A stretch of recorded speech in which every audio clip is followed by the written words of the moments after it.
जय हिंद एवरीवन। आज हम कवर करेंगे सेक्शन नंबर 40 ऑनवर्ड्स। तो आज हमारा टॉपिक है to by whom contracts must be performed. किसके द्वारा कॉन्ट्रैक्ट परफॉर्म किए जाने चाहिए। तो हमें सेक्शन 40 कहता है person by whom promises to be performed. किसके द्वारा किया जाना चाहिए परफॉर्मेंस promise का। If it appears from the nature of the case that it was the intention of the parties to any contract that any promise contained in it should be performed by the promiser himself, such promise must be performed by the promiser। इसमें ये बताया गया है कि अगर कोई contract के nature से ये पता लग रहा है कि पार्टीज की क्या इंटेंशन थी उस कॉन्ट्रैक्ट में एंटर होते हुए, कि वो कॉन्ट्रैक्ट किसके द्वारा, प्रॉमिसर के द्वारा ही परफॉर्म किया जाना चाहिए, तब वो परफॉर्मेंस परफॉर्मेंस उसकी प्रॉमिसर के द्वारा ही होगी। In other cases the promisor और his representatives may employ a competent person to perform it।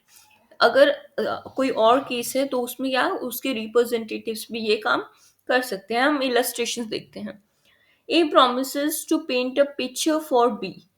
A must perform this promise personally। इसमें ये बताया गया है कि अगर ए पैसे दे रहा है बी को एक पिक्चर पेंट करने के लिए जो ए के द्वारा ही पेंट की जानी चाहिए, मतलब ए की जो स्किल्स है उसे देखकर बी ने कॉन्ट्रैक्ट दिया है, तो ए को ही वो काम पर्सनली करना पड़ेगा।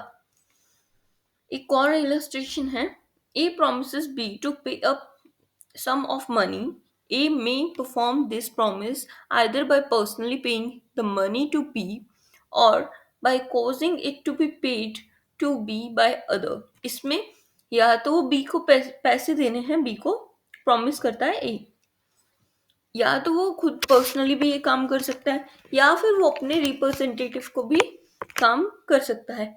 इन case A dies before the time appointed for payment, payment करने से पहले अगर मर जाता है तो उसके रिप्रेजेंटेटिव्स को ये प्रॉमिस फुलफिल करना पड़ेगा या फिर किसी और पर्सन को एम्प्लॉय करना पड़ेगा ताकि वो ये काम कर सके। So this was it in section number 40 और 41 की तरफ जाते हैं। Effect of accepting performance from the third person. अगर इसमें ये बताया गया है अगर प्रॉमिस जो है उसकी परफॉर्मेंस हमने थर्ड पर्सन से एक्सेप्ट कर ली है, तब उसके बाद हम प्रॉमिसर को इन्फोर्स नहीं कर सकते उसके नॉन परफॉर्मेंस के लिए। सेक्शन नंबर 41 हो गया। Section number 42 डिवॉल्यूशन of joint liabilities. Joint liabilities हैं जैसे प्रॉमिसेस क्या सिर्फ एक पर्सन टू दूसरे पर्सन होता है, नहीं, एक से ज्यादा पर्सन भी क्या करते हैं, to or more person have a joint promise. एक से ज्यादा पर्सन भी जॉइंट प्रॉमिस में कर सकते हैं। Unless a contrary intention appears to the contract, all such person during their joint lives and after the death of any of them, his representative jointly with the survivor or survivors, and after the death of last survivor, the representatives of all jointly must fulfill the promise। इसमें ये है कि अगर जब तक कोई कॉन्ट्री intention नहीं आ जाती, मतलब ऐसा नहीं आ जाता कि ए ने प्रॉमिस किया कि ए को ही ये काम करना पड़ेगा। जैसे हमने एग्जांपल देखा पेंटिंग वाला कि ए की स्किल्स में ही डिपेंड करता था वो कॉन्ट्रैक्ट। तो अगर ऐसा कॉन्ट्री इंटेंशन नहीं आता है कॉन्ट्रैक्ट में, तब क्या हो सकता है, हम तब ये उसके रिप्रेजेंटेटिव्स भी काम कर सकते हैं। सो ऐसा ही जॉइंट लाइबिलिटीज में भी होता है। सेक्शन नंबर 43 पे जाते हैं। एनीवन ऑफ जॉइंट प्रोमिसर में बी कंपाइल्ड टू परफॉर्म। इनमें से जॉइंट प्रोमिसर्स में से कोई भी परफॉर्म कर सकता है। Like when to or more person make a joint promise, the promisee may in the absence of expressed agreement to the contrary compile any or one or more of such joint promiser to perform the whole of the promise। इसमें क्या होता है, कोई मतलब अगर joint venture है उसमें से अगर एक भी कोई भी प्रॉमिस कर देता है और वो सबका ही माना जाता है। सो दैट वाज इट, इसमें बताया गया है, और उन सबको करना ही पड़ेगा जॉइंट प्रॉमिस को फुलफिल। ईच प्रॉमिसर में कंपाइल कंट्रीब्यूशन, ई कंट्रीब्यूशन करना पड़ता है इसमें ईच प्रॉमिसर को, लाइक इक्वली कंट्रीब्यूट करना पड़ता है, अनलेस एक कॉन्ट्री इंटेंशन नहीं आ जाती। लाइक हम एक प्रोजेक्ट मिलता है, लाइक कंबाइंड प्रोजेक्ट मिलता है, तो उसमें क्या होता है, हम अपना रोल और वर्क क्या कर लेते हैं, डिवाइड कर लेते हैं। तो that is also like joint promise. तो वैसा ही होता है इसमें जॉइंट प्रॉमिस में। Sharing of loss by default in contribution, अगर हमें कोई लॉस हो जाता है as a collective, like as a company को कोई लॉस होता है, तो उसमें क्या होता है, सभी जो हैं एम्प्लॉयज, उन्हें भी जो लॉस है उसे बेयर करना पड़ता है in equal shares, default in equal shares में कंट्रीब्यूट करना पड़ता है। So that was it in section number 43।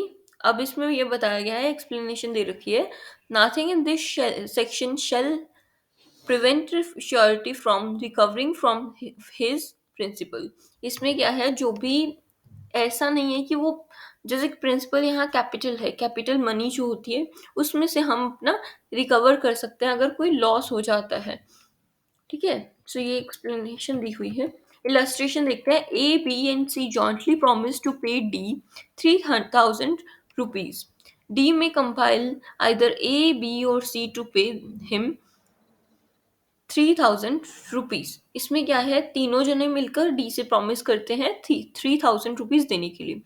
D जो है, या तो वो ए से भी पैसे ले सकता है, बी से भी ले सकता है, सी से भी ले सकता है 3,000 रुपीज। ठीक है, तो ये क्या है, हमारी इलस्ट्रेशन है। Next section number 44, effect of release of one joint promisor. इसमें क्या होता है कि अगर where two or more person have made a joint promise, a release from one of them, such joint promiser by the promisee doesn't discharge the other promiser or promisers, neither does it free the joint promisers so released from responsibility to the other promiser or promisee। इसमें से है, like आपका group बना है 10 जनों का, अगर उसमें से कोई निकल रहा है, आउट कर रहा है, वर्कआउट कर रहा है, तो उसमें क्या है, जो 9 पर्सन रह गए हैं उन्हें वो प्रॉमिस फुलफिल करना ही पड़ेगा। ये सेक्शन नंबर 44 में दिया हुआ है। So I have a question for you. Section number 20 में क्या पढ़ा था हमने? Comment down in the comment section. देखते हैं आप रिवीजन कर रहे हैं या नहीं कर रहे हैं। तो अभी चलते हैं सेक्शन नंबर 45 की तरफ। Devolution of joint rights. Joint rights के बारे में क्या है इसमें? इसमें क्या है, when a person made a promise to two or more persons jointly, jointly अगर कोई प्रॉमिस करता है एक पर्सन, ठीक है, unless a contrary intention.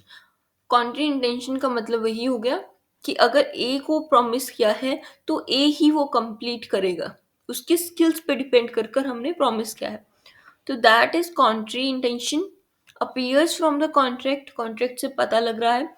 their right to claim performance rests as between him and them, with them during their life, joint lives, and after the death of any of them, with the representatives of descendant person jointly with the survivor or survivors, and after the death of last survivor with the representatives of all jointly. इसमें ये बताया गया है, अगर contract है, joint promiser है, उसमें से किसी की डेथ हो जाती है, तब भी जो बचे हैं, सर्वाइवल हैं, उन्हें करना पड़ेगा।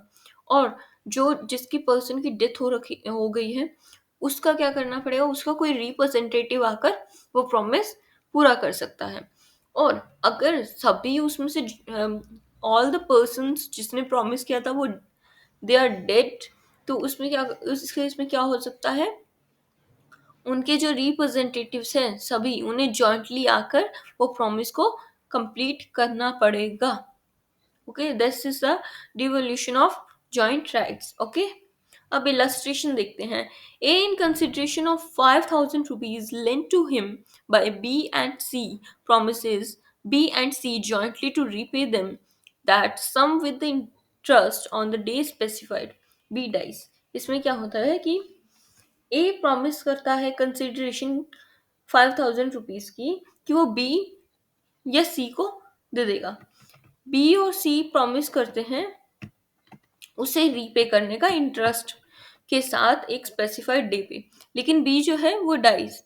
The right to claim performance rest with the B's representatives jointly with C during C's lifetime and after the death of C with the representatives of B and C। इसमें यह है कि अगर B की डेथ हो गई है तो वो right to claim performance performance claim कर सकते हैं B के रिप्रेजेंटेटिव से और C से। ठीक है, अगर सी की भी डेथ हो जाती है तो बी और सी के जो रिप्रेजेंटेटिव होंगे जॉइंटली वो 5,000 रुपीज ए को रिटर्न करेंगे। तो ये हमारा सेक्शन नंबर 45 था।